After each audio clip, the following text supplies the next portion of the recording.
The CBS Radio Mystery Theater presents...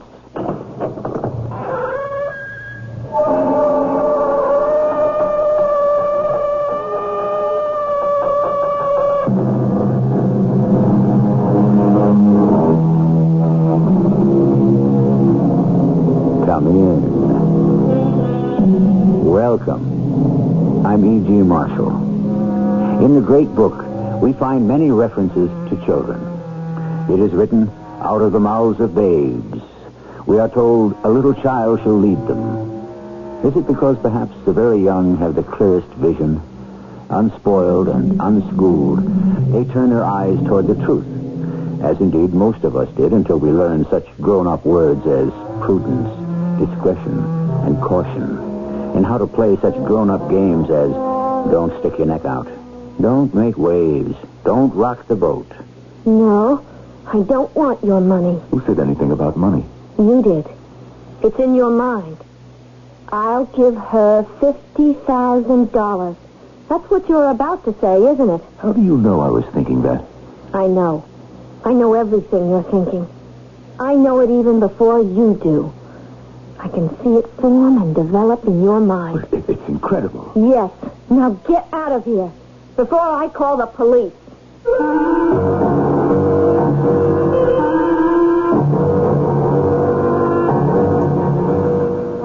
Our mystery drama, The Conversion Factor, was written especially for the Mystery Theater by Sam Dan and stars Norman Rose and Jada Rowland. It is sponsored in part by True Value Hardware Stores and ARM, Allergy Relief Medicine. I'll be back shortly with Act One.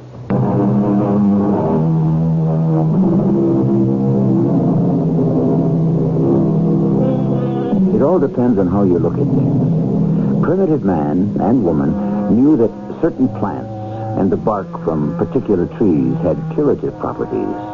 And so we moderns take their foxglove and cinchona and convert them to digitalis and quinine.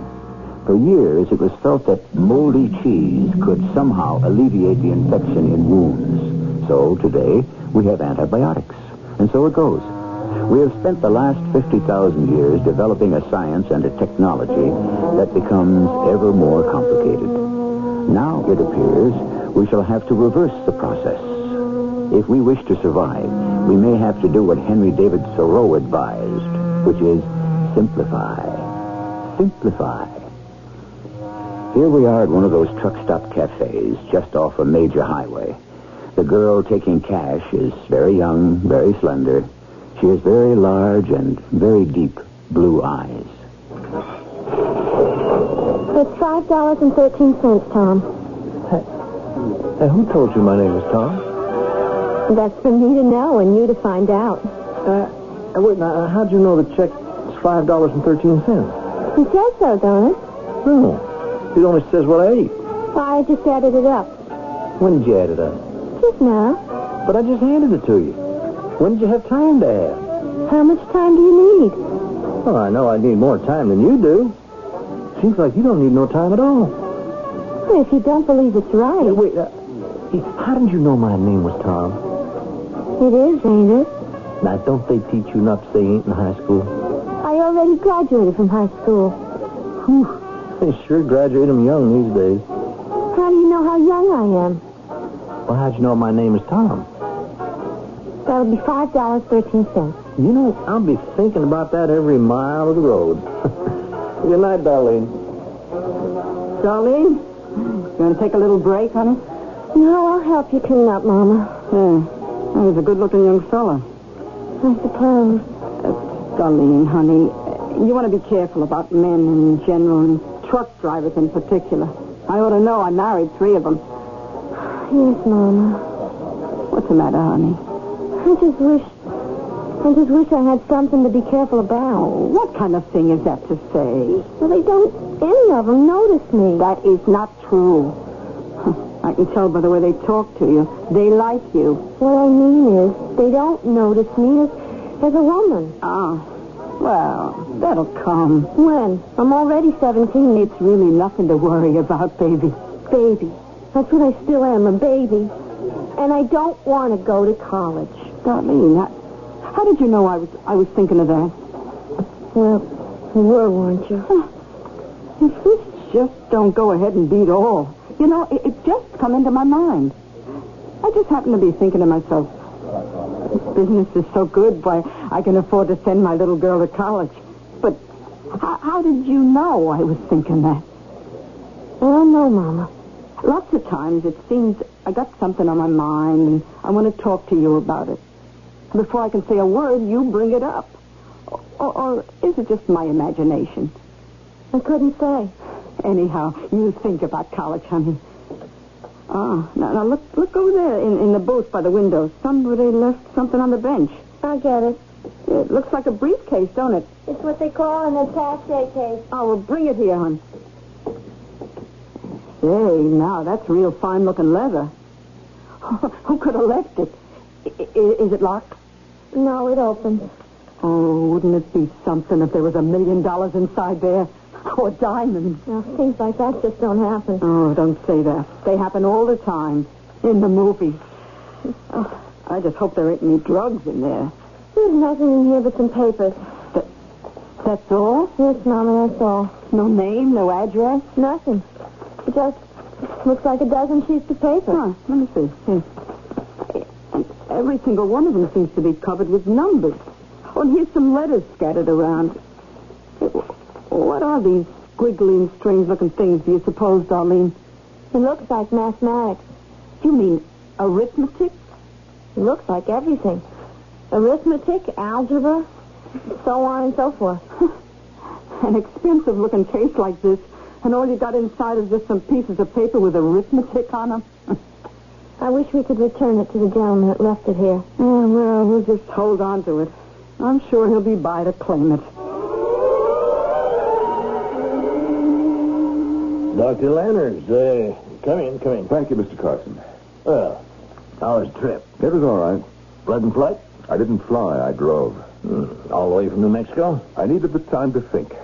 About what? About everything. What is everything, Doctor? Well, you asked for this meeting. I know. Well, suppose you begin. Well, I'm not sure I know how.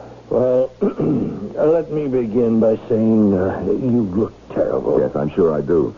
I'm nervous, I'm irritable, I fly off the handle. My entire department is in a state of chaos. Is this the kind of admission you should be making to the chairman of the board? I am a scientist. I state the facts. As a businessman, I can appreciate that. However... Mr. Carson, I know everything you're going to tell me. Oh, do I'm you? working too hard. I'm pressing too much. You are? You know why?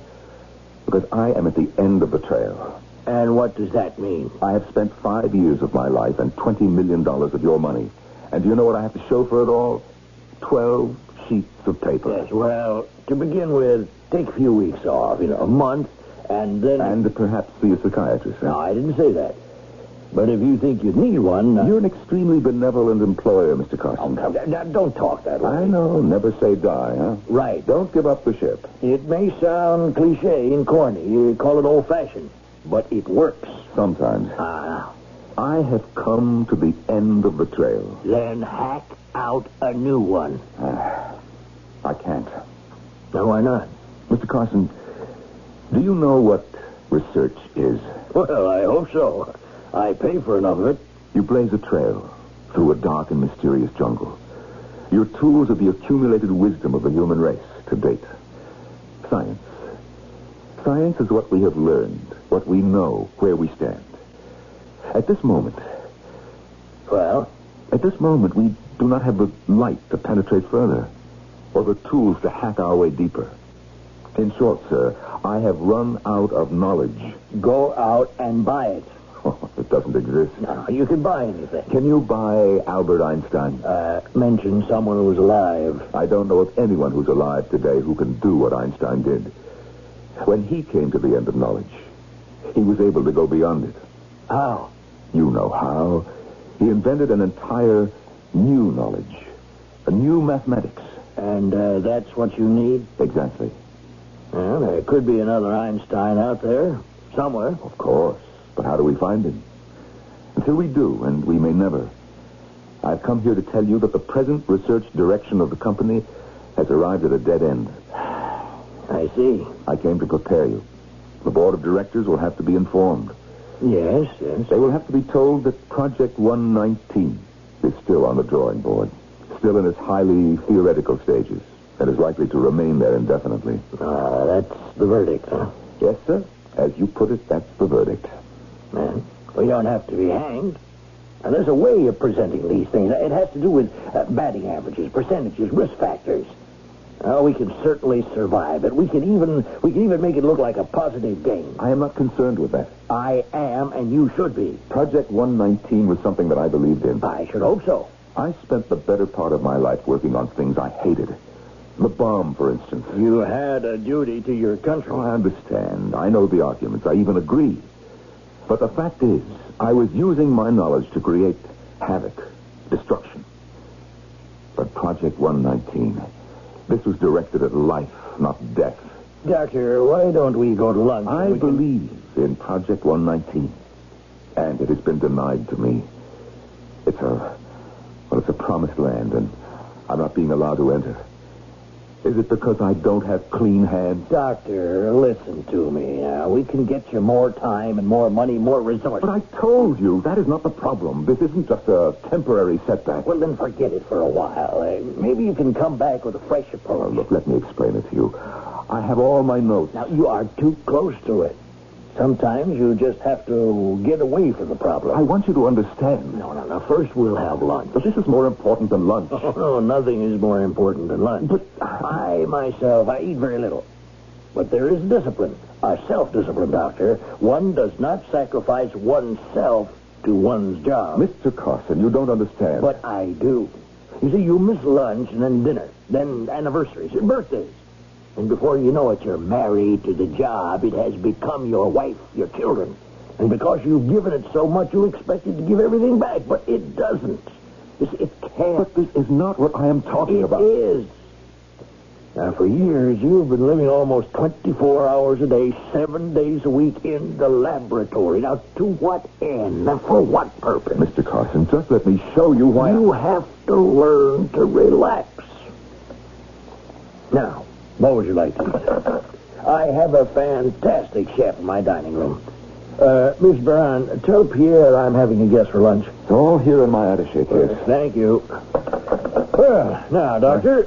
My attaché case. No, I bet you don't get very much exercise. My attaché case, I don't have it. It's gone. It's gone. Gone? I lost it. It had everything in it, and I lost it. How could I lose it? Where did I lose it?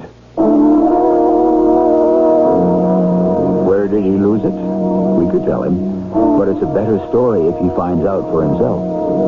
Well, Mama fantasized for a moment. Suppose there was $1 million in that case. Or maybe diamonds. It would take much more than $1 million and quite a few perfect diamonds to equal the value of those 12 pieces of paper. Even though there aren't 100 people in the whole world who would understand what they say. I'll be back shortly with Act 2.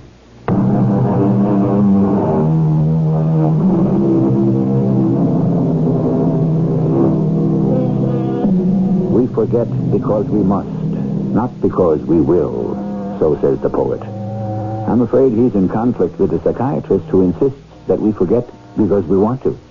Yes, we forget the unpleasant, the painful, the inconvenient, and the intolerable. It is for one of these reasons that we have a story. Because it was for one of these reasons that a man forgot an attaché case in a roadside cafe. You lost your attaché case, Doctor? It's gone, I tell you. All right. We have established that. Now, think, clearly. Where? It has the notes, the results of 5 years of research, $20 million. Dr. Lanners, just sit back for a moment. Now, compose yourself. Relax. How can I relax? I have to find my attaché case. Oh, wait a minute. Where are you going? Dr. Lanners! Doctor! Hey, Miss Baran, Dr. Lanners is about to leave the building. You tell Jack Olmsted to put a man on him right away.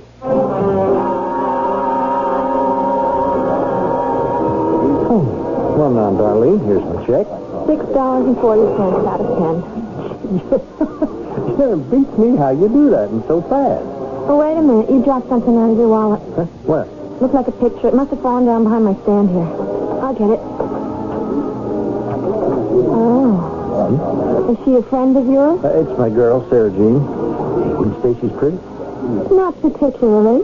Well, let me tell you something, Darlene. You should be as pretty as her when you grow up. I'm grown up now. How did you know my name was Tom? And here's your change. 360. Good night, Darlene. Night. Well, I see that one's back again. I hate him. He thinks I'm a baby. He's got the ugliest girlfriend. Ooh, I know what he wants. Honey, you'll find all men want the same thing. I'm talking about the man walking in the door right now. Oh, which one? See him? Kind of tall, thin, gray hair where he's not bald. Oh, him. He looks hungry. He's got a fire going on inside him. What are you saying? Oh no. Darlene, honey, what's wrong? He's burning me up. The flames are shooting in all directions. Mama, don't you feel it? Honey, you want me to call a doctor? No, I'll be all right. I told you. I know what he wants. That'll put the fire out. Mister, do you want to come over here? Darlene, you've got to tell me. It'll be all right. Your face is so flushed, you're all perspired. I'll be all right in just a minute. Miss, did you call me? Yes, everything is all right. Darlene, what's happened to you? Hey, you, mister. What have you done to my little girl? I haven't done anything. The minute she saw you, she... Mama, please. Here. This is what you're looking for. Oh, my attaché case. Oh, what a relief. Oh, yes. Yes, what a relief. Darlene, now you're so pale all of a sudden. I'm all right, Mama. Thank you, miss. Thank you so much. Madam, are you the manager, the owner? Yes, but I can't tell you how grateful, how indebted I am to you and to your daughter here. Oh, it's all right. Now, I would like to reward... Oh, no. Oh, please. It's all right. Even though you have plenty of money. I'll never forget you both. Thank you very much. Goodbye. Goodbye. Darlene, how did you know the man has plenty of money? I'm sure I don't know. I guess you could make that assumption from the kind of attaché case he has, but still... Honey, there are times you sure do scare me. He doesn't have a conversion factor. A what? A conversion factor. Now, what does that mean? I know what it means, but I can't explain it. Yeah, whatever it is, how do you know that gentleman doesn't have it? Because that's where it all stops. Yeah? Well, where what all stops? On the papers. Those papers in his attaché case. Oh, I give up. I guess you were a different child from the very beginning. Different? What do you mean by different? Different in what way? Well, I don't know. It's the way you can do that arithmetic, all the numbers in your head, and how there are times when you know exactly what a person is thinking. And it's true. I'm different. I'm not like other girls. Oh, yes, you are. You are. You just said I was different. Well, I didn't mean it that way. In any way that might be bad or peculiar. Maybe that's why I don't have a boyfriend. Oh, honey. Mom, I don't want to be different. Everything will be all right.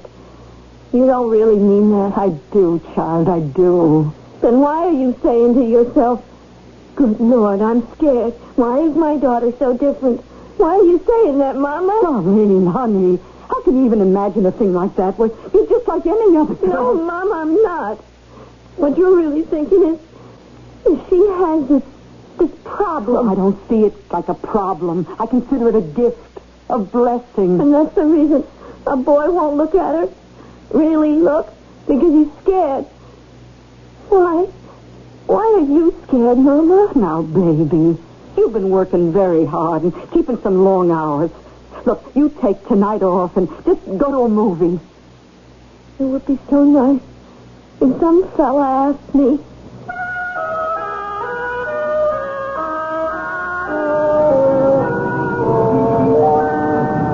Hello. Remember me? Yeah. You're the gentleman with the attaché case. I've been looking for you. Oh? Why? You know why. No. No, I don't. Do you deny that you have ESP? I don't even know what that means. Extrasensory perception. Let us say the ability to read someone's thoughts. Oh. You do have it to a degree. I may have it, but I don't like it. Why not? Because it gives you a headache. Sometimes It makes me feel like I'm burning up inside. I see. Look, we can't talk here. Talk? What is there to talk about? This is something very important. To who? To both of us. How could it be important to me? It could be worth $50,000. $50,000? Yes. That's what you're saying. I can feel it. Then you know I'm telling you the truth. I know you're saying I could make $50,000. I don't know if it's the truth. It's starting to get a headache. I know. It's my fault. I shouldn't be so excited. I'll try to be calm. You want me to do something? Yes. And for that, you'll get $50,000. What is there that I could do that would be worth $50,000 to anybody? Well, it's something you know. I know something that's worth all that money?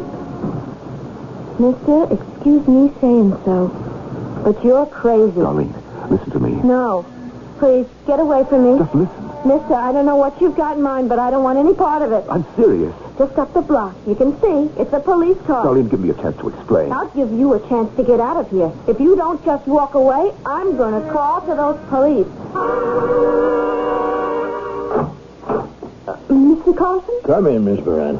Oh. Well, I have a verbal report from one of Jack Olmsted's men, the one who's shadowing Dr. Lanners. Yes? Well, he says that Lanners got onto the interstate and drove about 17 miles south and west. Yes. He pulled in at one of those truck stops, went inside, and there was a young girl at the cash register. She had his attaché case. A young girl? Oh, she could be 15, 16, 17. And then what? Well, he took the attaché case back to his car.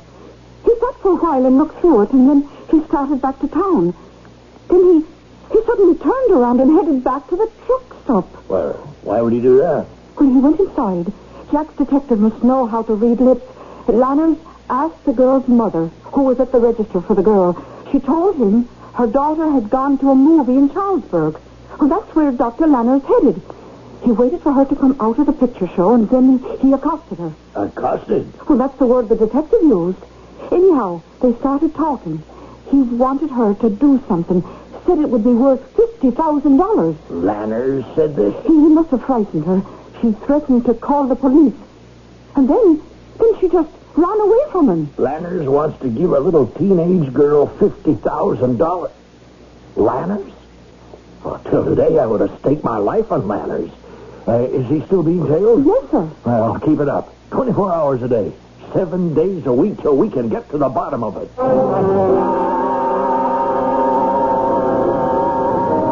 Darling, I want to talk to you. I know you do. You know why?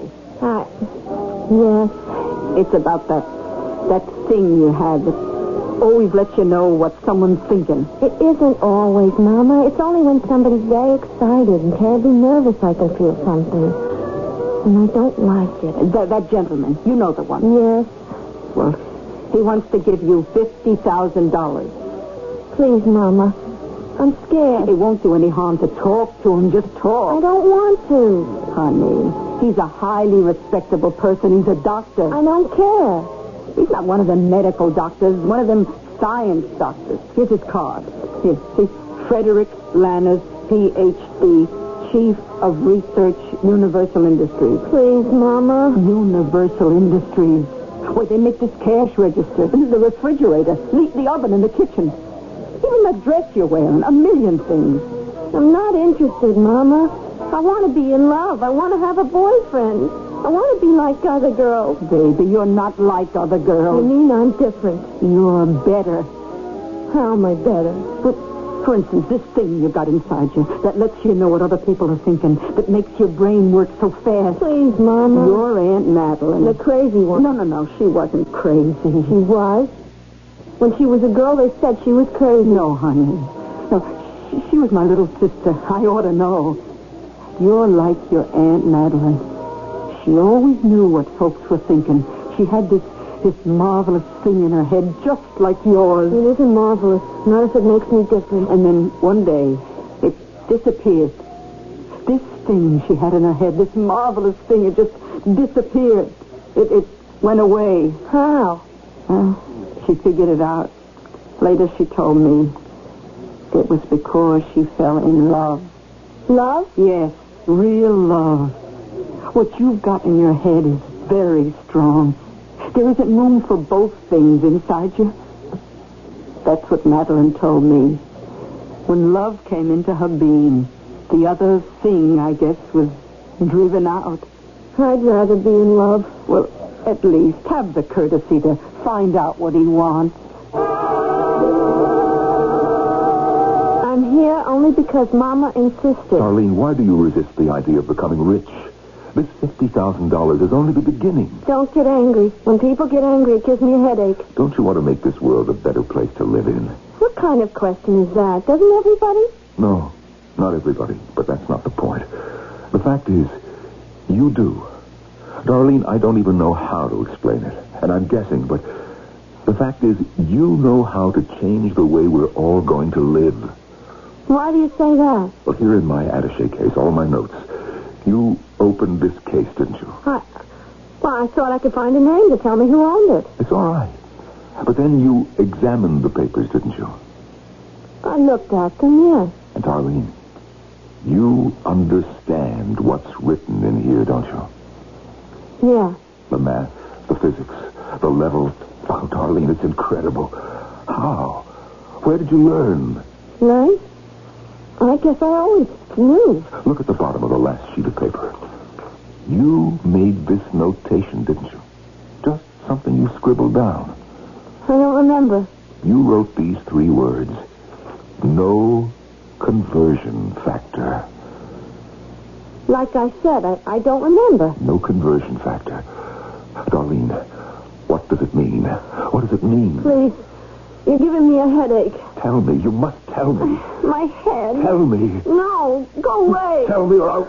Let me alone. Let me alone.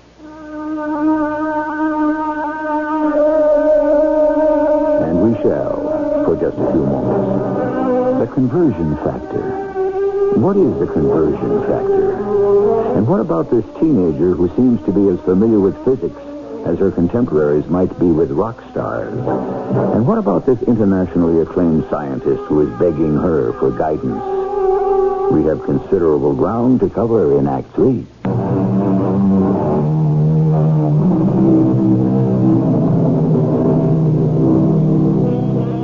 The beginning of wisdom is in the cradle, says the Greek philosopher. For here, the child encounters light and dark, food and love, joy and sorrow, and are not all these things the sum total of our lives?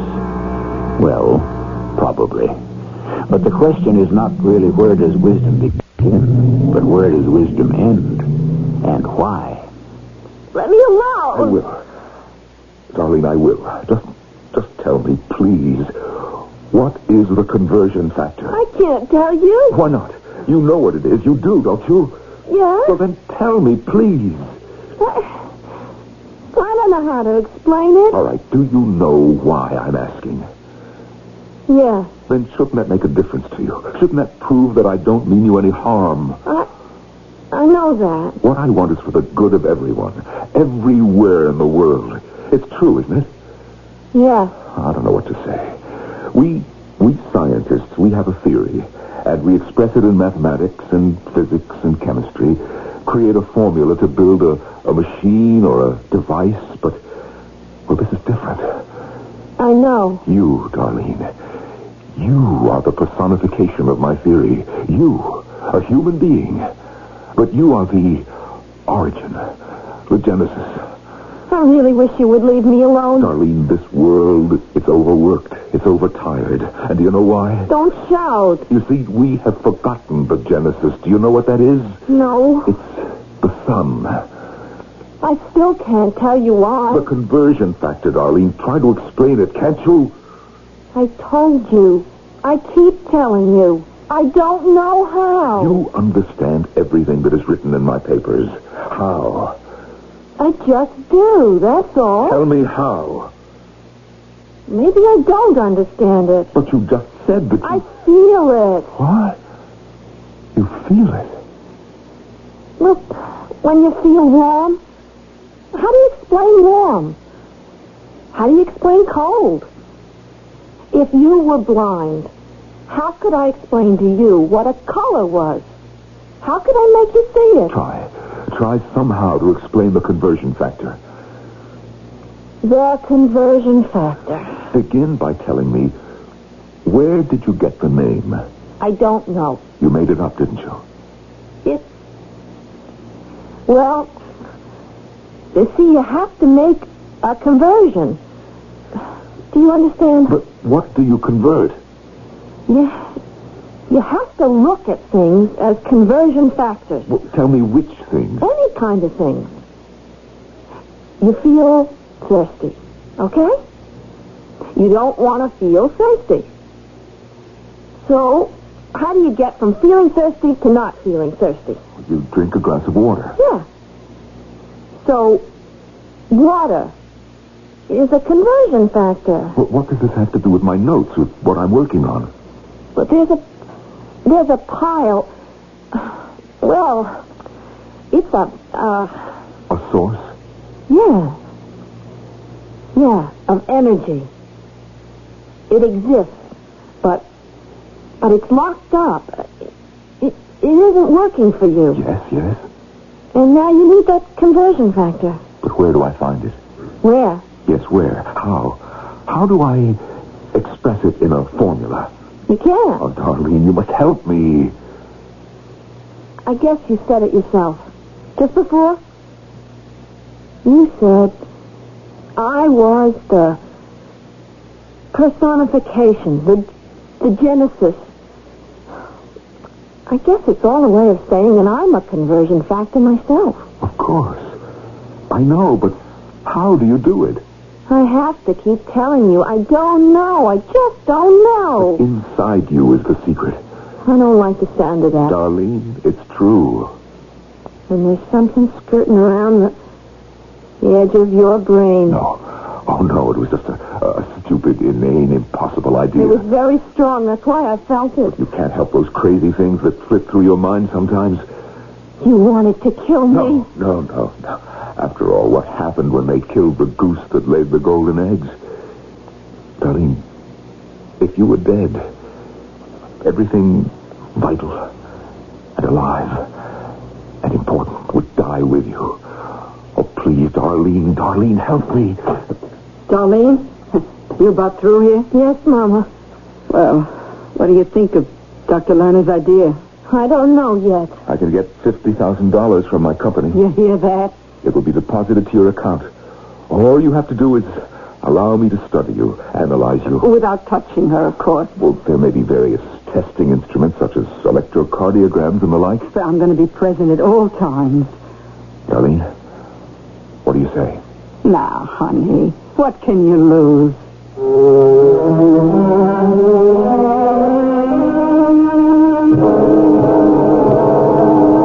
Miss Durand?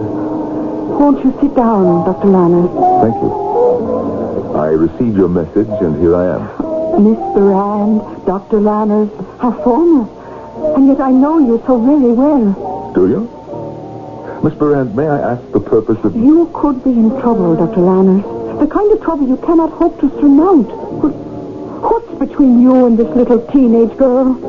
What are you saying? Detectives are watching your every move. Oh, no. Is that what it looks like? Well, what's your story? Miss Durand, what do you know about Project 119? I know we are trying to create a system which will use the sun as the sole source of energy. Yes, and? Not just mechanical and technical energy for all heat and power and fuel, but I guess you could say personal energy. That's right. But we're stuck. You're stuck. You know everything about this energy except how to unleash it and control it. Not anymore. You see, I know the next step. But you told Mr. Carson you'd come to the end. The next step is this teenage girl, this Darlene. What are you trying to tell me? She is one of those people who have already done it. She's doing it. In a primitive, elementary way, but she's doing it. She has taken the next step. Well, then she must be brilliant. She must have a superior intelligence. No, she's just an ordinary, run-of-the-mill teenage girl who moons over whoever the latest rock and roll star happens to be. Well, then how could she possibly... Listen to me. Do you think evolution is a matter of intelligence? Sometimes it's instinct, an accident, A random coming together of a certain pattern of genes. But look at what she knows how to do. She doesn't know how to do it. She just does it. Does a green plant know it must turn toward the sun? No. It does it. And so does she. Without thinking, without knowing how, she uses her mind as a computer, a transmitter. So far, she can't direct energy into physical channels, but that will come. But what can you do with her? She is a conversion factor, which is what all of us will one day become. Now, right now, we have to study her, analyze her. Is she willing? And her mother is willing. It will cost $50,000. That's no problem. I'll need the check tomorrow morning. You will have it.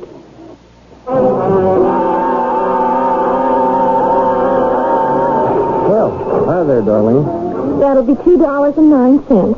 Oh, it beats me how you do that. I guess you weren't very hungry today. No. And it's your fault. My fault. Yeah, on account of you, I can't eat, and I can't sleep nights. Oh? And how about her? What's her name? Sarah Jean. The bleached blonde. I lost her. Really? Yeah, and that's also your fault. Is it? Is it? Really? Well, I must say, you're not much good at conversation. Anyhow, Sarah Jean walked out on me because all I kept doing was talking about this little old gal in a truck stop on the interstate.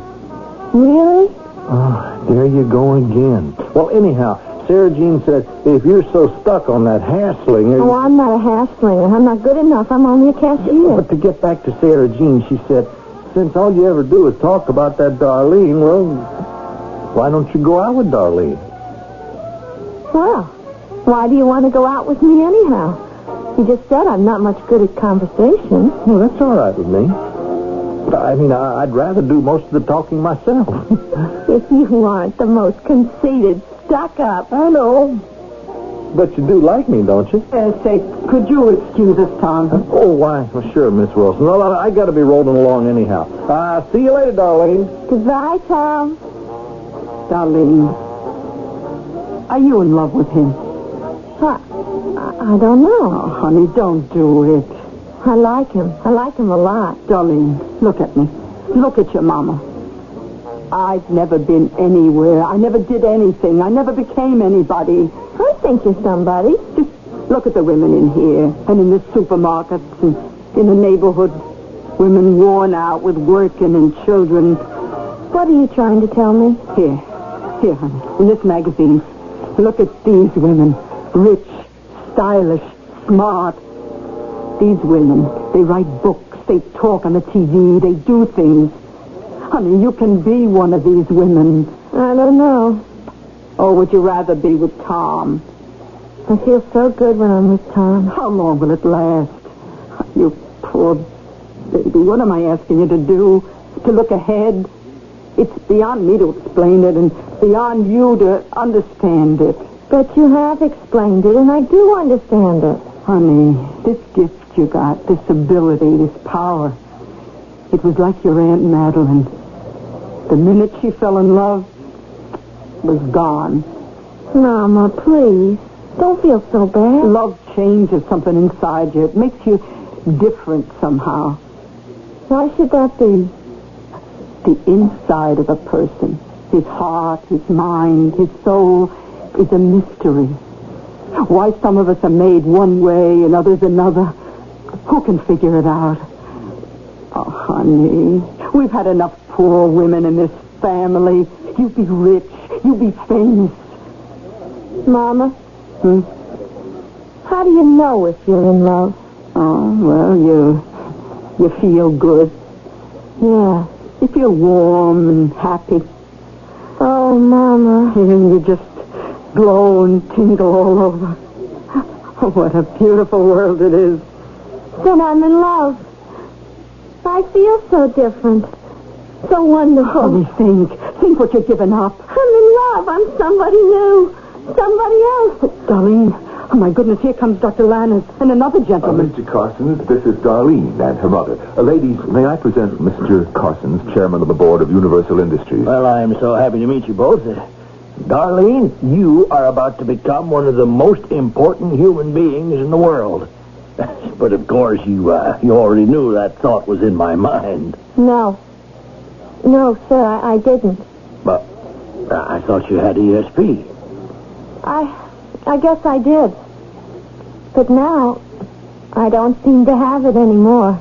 Doctor, you told me... Darlene, what are you saying? You're a conversion factor. No, sir, not anymore. Darlene, look at me. I'm excited, upset. Doesn't that give you a headache?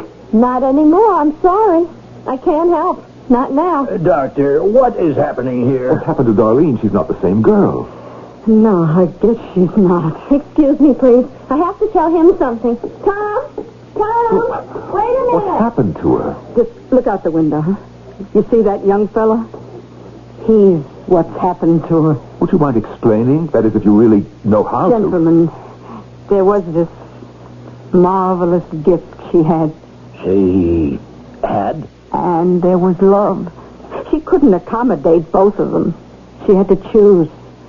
Well, you just saw which one she picked. As a position, a wealth, a power. She gave it all up? Just for love? Yeah, I guess you could put it that way. Now, why would she want to do a thing like that?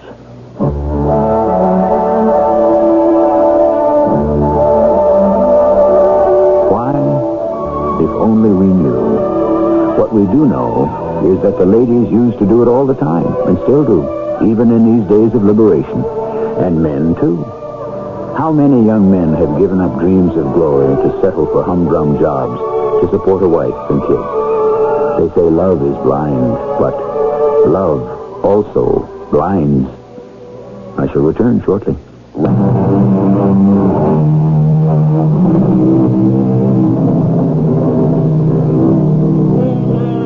And so, for a while, we have concerned ourselves with the basic moving force of the world, the conversion factor.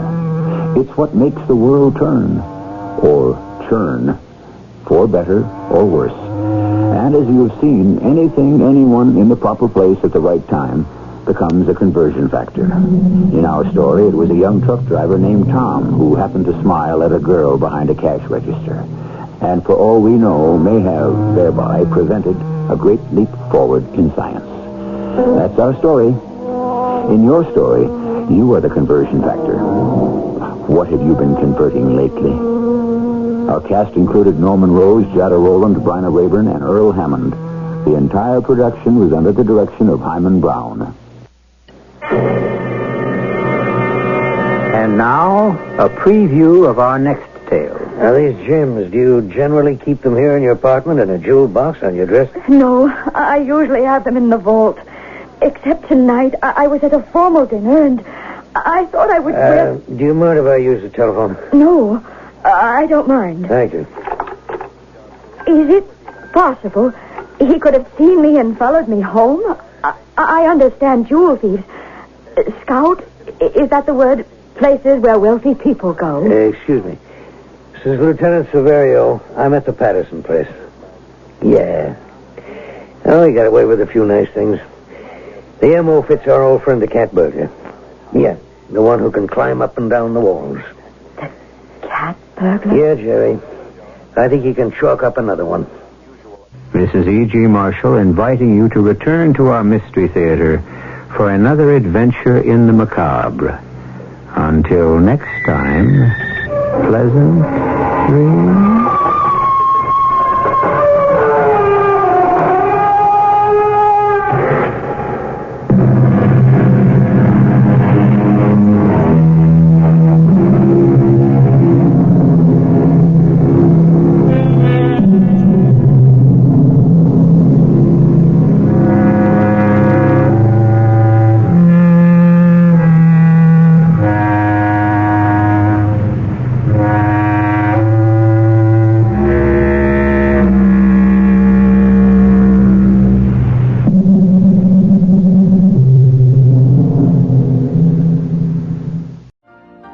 You've been listening to the OTR Gold Network. Find more classic radio at otrgold.com.